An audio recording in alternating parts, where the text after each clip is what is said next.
Hello and welcome to Money Matters. The Hong Kong government has expanded the use of hotels to quarantine patients as Hong Kong fights the fifth wave of COVID infections. For some hotels and guest houses, it's the last chance to remain open and survive the pandemic. Zella Chin reports the entire industry has had to radically change its business model after 2 years of closed borders.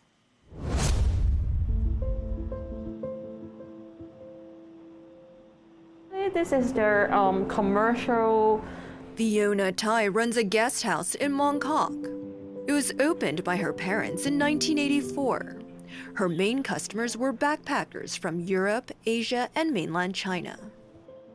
Before the pandemic, is quite a lot of guests come to Hong Kong, but after that, everybody is scary, and then even the border is closed, so no one can come to Hong Kong. Then our occupancy is significantly dropped from the 80% to 20 or 10%, even zero. We almost around 1 year, it doesn't have any business. But lately, 65% of her rooms are booked. Cam Ying is a new customer. She moved into the 100-square-foot room more than a month ago. The good thing is this place includes limited water and electricity. At $3,800 a month, including water and electricity, is okay for me. The former housewife gets by on social welfare or CSSA payments. It took her a long time before she found this hostel. The subdivided flats are $5,500. I have looked at many, plus water and electricity. It is almost $7,000 something, and I definitely can't afford it, right? And I heard people say Ningnan has this type of housing, so I immediately try it. Ling Nam, an NGO, helped Ying to find the room in the hostel. She has been waiting for public rental housing for 9 years. Since guest houses and hotels haven't had much business during the pandemic, the government created a pilot scheme to subsidize rooms for those who are waiting for a public flat. NGOs connect people with the guest house or hotel. The scheme is capped at $95 million. Fiona charges the NGO about $5,000 per room per month. The NGO sublets a room to Ying at $3,800, and a government subsidy makes up the difference. Ying signed up to live at the hostel for 2 years, or until she gets allocated a public flat. Fiona's renting out the rooms at a much cheaper rate than in the heyday of tourism in the city. Before the pandemic, we charged $380 per room per night, but for the monthly, it's over the $10,000 per room. For now, because they have a limit for the pricing, so it's around under the $5,000 for the rank. While the room price is on par with the current market rate, Fiona says she's just breaking even. Actually, run with the NGO is not. I think the main point is not for the profit. Yeah, it's just you can keep the license and keep the hostel here, and even can do some charity for them, can help the lower income people. I know there are some hotels here. Reeves Yan is a property specialist, and he's been following the hotel and guest house sector in Hong Kong. A lot of hotel operators, they know the pandemic situation, they will last for a certain while. So some of them change their business model, like some operators having special package on like staycations, or they're offering a long stay discount to local citizens. And some hotel operators even change the business model from a hotel business to service apartment. There's a small portion of the hotel operator even like apply to the government, they can operate as a quarantine hotel. And some guest houses and hotels have exited the business altogether. Hong Kong used to have 2,100 licensed hotels and guest houses in December 2018, before the protests and the pandemic. Now it has 2,013, a drop of 4%. Reeves says in 2021, 7 hotel properties were sold. The prices range from $125 million to more than $1 billion. The valuations are 20% to 30% less than the pre-pandemic days. Recently, most of the hotel buyers in Hong Kong, they are foreign institutional funds from the US or Europe. They see the hotel value is still under pressure, and then they see this a good timing to tap in the hotel market before the border open. So, you know, these kind of funds, they are smart monies. They put capex into the hotels. They do some renovation, change the branding of the hotel, or even some funds they convert to a service apartment to refresh their revenue. It's the one that we did in Saing. Sachin Doshi is a property developer. Through a joint venture with the US-based real estate investment firm, he bought this Kai-Tak hotel in 2021. So Sachin, why did you buy this hotel? Look, we love this location. You know, Kai-Tak and Kowloon's generally is, gentrifying really fast. I love the character of this location, but also the fact that it's extremely convenient with the new MTR line. Can you give me some background of what this hotel was before? So this is a hotel that took a long time for the original vendor to build. They completed the construction in 2019. Obviously not a great time to open a hotel given everything that was happening. So we stepped in and we acquired this property from them. He bought the 19-story boutique hotel for $380 million, or about $13,000 per square foot. We felt it was a very attractive price for us to step into this property. We probably bought this 15 to 20% below anything else that trades in the neighborhood. He refurbished the hotel into a residential property with 99 studio flats. Ultimately, we took what is a hotel room and converted it into what is a bedroom at home. So, we have a fantastically comfortable bed with a great mattress. We have workspace. We have plenty of storage. Within the unit itself, you have your own fridge. So what was the space used for before? We believe the original hotel owner intended for this to be a restaurant for breakfast, for the hotel. But obviously the hotel never opened, so we're not quite sure. But we used the space as a shared kitchen, so we've created this beautiful space. So we've got a lot of preparation space, for people to cook. We even have, a lot of ovens here. All they need to do is, bring their ingredients, and they can cook here. But the apartments upstairs don't have a kitchen, right? Correct. So the units themselves don't have kitchens. All the shared kitchens are down here. Why don't you run the building as a hotel? Look, our business model, at Weave Living is not to run hotels. Our business is to create homes. Some hotel properties lend themselves quite nicely for us to convert them into our studios product. Sachin started his company in 2017. He buys properties, converts them into residential buildings, and leases the apartments. Since the pandemic began in 2020, he's bought 3 buildings, including 2 hotels. We didn't have enough units, frankly, for the demand that we had.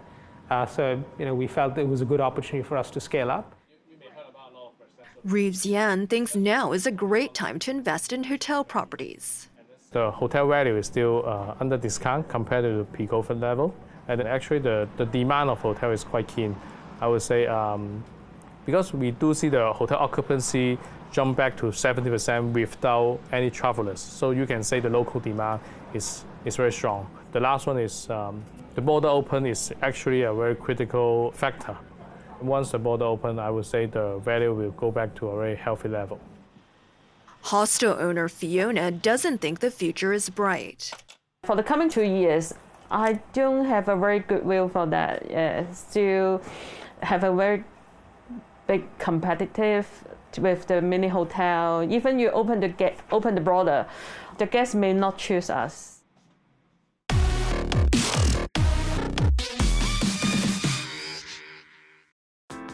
U.S. inflation has reached its highest level in 40 years. The figures released by the U.S. Labor Department also showed the Consumer Price Index rose 7.5% in January, the highest level since February 1982. Food prices gained 7%, Energy soared 27%, and prices for used cars jumped over 40%. The higher inflation will increase the average American household's monthly cost of living by $276. The Federal Reserve had earlier outlined plans to gradually raise interest rates from March. To combat inflation, many experts believe this move is now inevitable. U.S. electric car maker Tesla plans to place a design center in Beijing. Tesla has said it planned to open a China-based facility to design Chinese-style vehicles. The news came after Beijing's government made the disclosure of a work report where it listed key projects for the capital in 2022. Besides Tesla, the report also mentioned the construction of Xiaomi's planned car plant and Toyota's fuel cell research center. In late 2019, Tesla started delivering vehicles from its Shanghai factory. Production is up on surging sales as China is a hub for exports to Europe and other markets. Coming up on Money Matters, gardens in the skies of Central. Stay with us.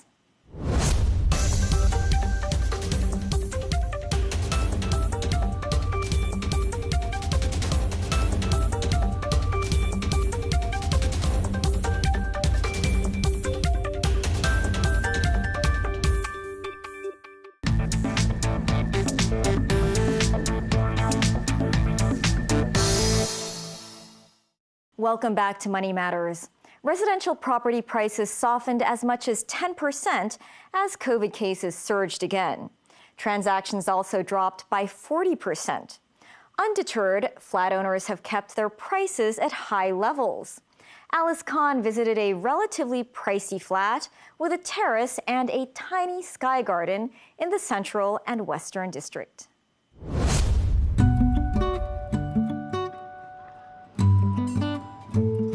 Our last visit to Central was to Hollywood Road. This time, we took the Center Street escalator from Saiwan. Then, we got off at Yinghua Terrace. There are two projects in Yinghua Terrace. This week, we explored this 37-year-old single block. There's no clubhouse, but there's a tiny cafe and a hair salon on the ground floor. Many residents here are expats. A lot more Western-style restaurants is open in this area, and also they built a escalator to go down to Queens Road. So it makes more convenience in this area. So this terrace take only about 3 minutes walk to the Empty House entrance, and it's only about 3 minutes to the Soho High Street area. So also this terrace is really quiet. It's close to everything. The building offers 138 units that range from 282 to 543 square feet. The average price is $16,334 per square foot. Currently, there are only 4 units listed for sale. The prices range from $5.8 million to $11 million. The flat we visited was a 338 square foot unit on a high floor.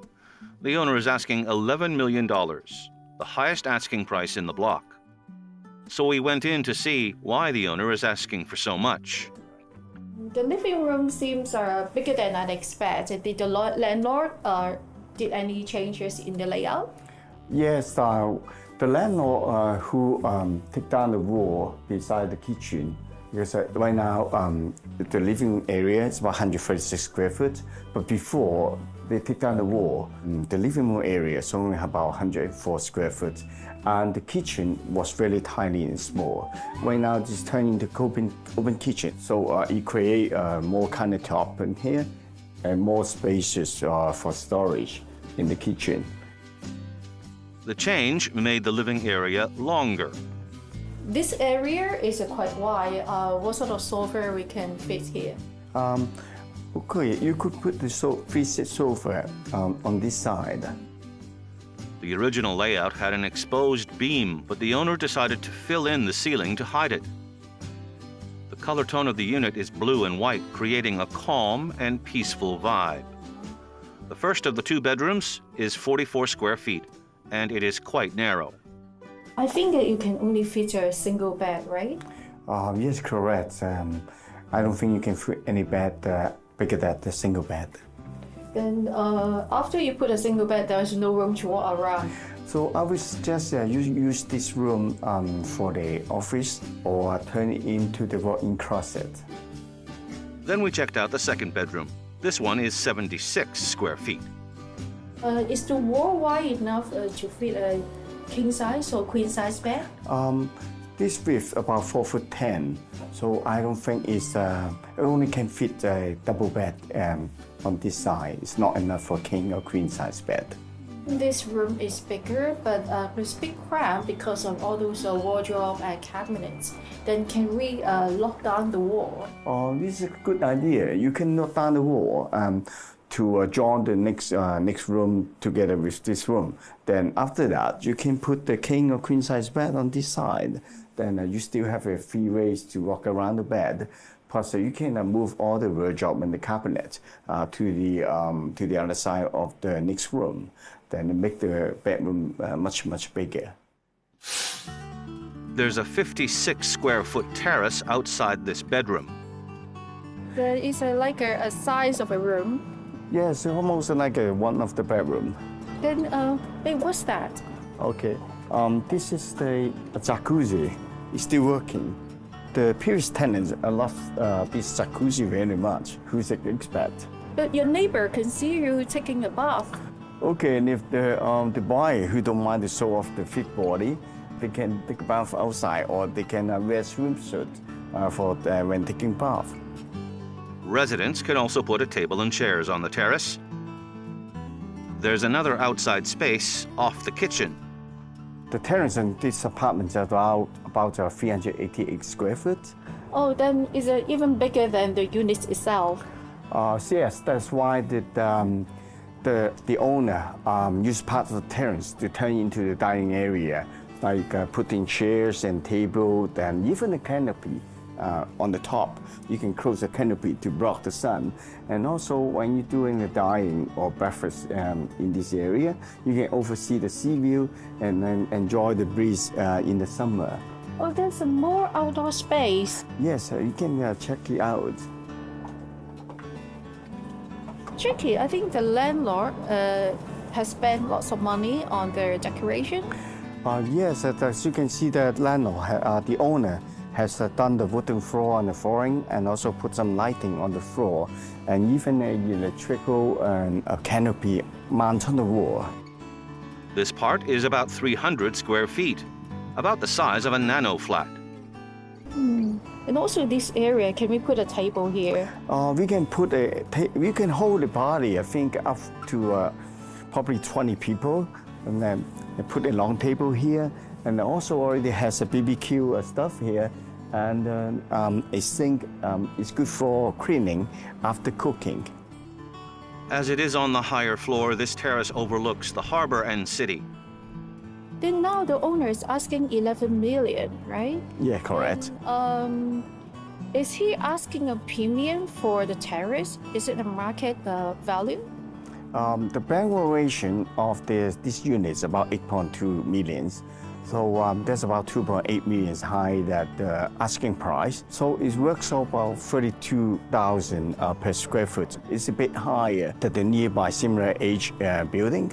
But don't forget, this unit is come with such a big terrace and the panoramic sea view. So the area you can use is about 728 square foot. It works out just only about 15,000 square foot. So I would say it's a bargain. We should be careful because a terrace should not be quoted at the same unit rate as the main accommodation of a residential unit.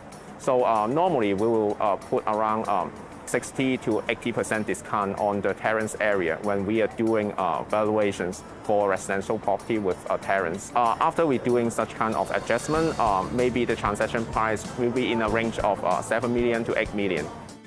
The loan-to-value ratio for this kind of property is 50%, so the down payment is $5.5 million. On top of that, the buyer has to pay more because the asking price is higher than the bank's valuation. The owner may take a bit of time to sell it amid the recent surge of COVID cases and may have to reduce the asking price. Due to COVID, overall residential prices have dropped between 5 and 10% since the end of December. as some investors are willing to cut prices to unload their properties. But the residential market in this area of Central and Western has fared better, seeing just a 3% decline. A lot of residential development, they have a building age of over 30 years. A lot of residents in this area, they are the first-hand buyers. A lot of them has paid up the balance of the mortgage, so there is no any urgency for them to sell their properties to the market. He says investors of multiple properties in the outlying towns don't live in the area. They're more willing to cut prices to offload their flats and reduce their exposure in a falling market.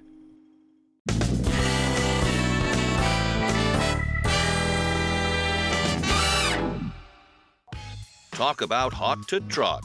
French fashion house Chanel shook up conventions by sending a new model out onto the catwalk, a show-jumping horse, quite the show-stopper. She sported the usual equine frock du jour, a jockey, none other than Charlotte Casaraghi, a niece of Prince Albert of Monaco and also a Chanel brand ambassador. Truly redefining dressage.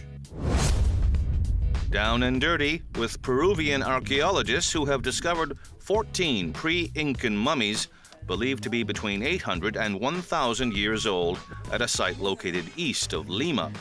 The team found that 6 of the mummies were children. The rest were adults, 2 of which confirmed to be women. Archaeologists believe they were sacrificed in honor of a prominent figure within the local elite, so that they could serve as companions on the path of death in the afterlife.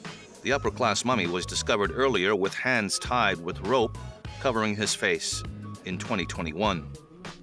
Archaeologists and man who can't find a hat that fits his very large brain, Peter Van Dalen Luna, says pre-Incan societies believed that after passing away, people didn't disappear. Death wasn't an ending, but a beginning, a transition to a parallel world. The mummies were found accompanied by other objects such as ceramic pots, decorated calabashes, and knitting gear. Wait for it. Minor league hockey club the Bears of Hershey, Pennsylvania, resumed a COVID-delayed annual tradition of the Bear Toss, triggered by the first Bears goal of the game, which happened in the first period. Capitals, thank you very much. Play resumed shortly after the plush additions to the rink were counted for charity. That's the show. Thanks for watching. Next time on Money Matters, a look at SPAC listings and what they mean for the Hong Kong market. See you then. Good night.